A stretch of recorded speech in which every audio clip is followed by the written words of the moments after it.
Hello' everyone, আজি ডিমৰ পাতৰ লগত গাহৰি মাংস বনাওঁ বলক।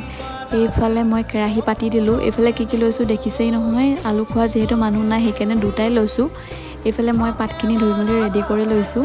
এইফালে কেৰাহী গৰম হোৱাৰ পাছত মই ইয়াতে দিছোঁ পিঁয়াজখিনি অলপ ভাজি লৈছোঁ ৰঙচুৱা হোৱালৈকে। তাৰপাছত মই ইয়াতে এড কৰিছোঁ নিমখ হালধি। তাৰপাছত দিলোঁ মই আদা নহৰু, অলপমান ভোট জলকীয়া দিছোঁ দেই। তাৰপাছত মাংসখিনি দি অলপ টাইম এনেকৈ লৰাই লৈছোঁ।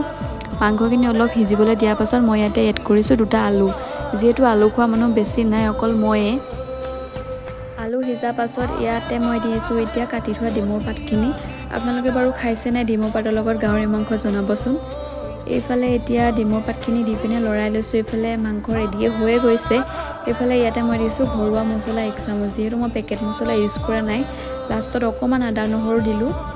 এইফালে এতিয়া মাংস ৰেডি হৈ গ'ল। এতিয়া মই লাষ্টত দিছোঁ ইয়াতে পিঁয়াজ। এইফালে আজি আমাৰ ভাতৰ থালিখন ৰেডি হৈ গ'ল। আজিলৈ ইমানেই আছিলে ভিডিঅ'টো। যদি মোৰ ভিডিঅ'টো চাই ভাল পালে লাইক কমেণ্ট শ্বেয়াৰ কৰিবলৈ নাপাহৰিব।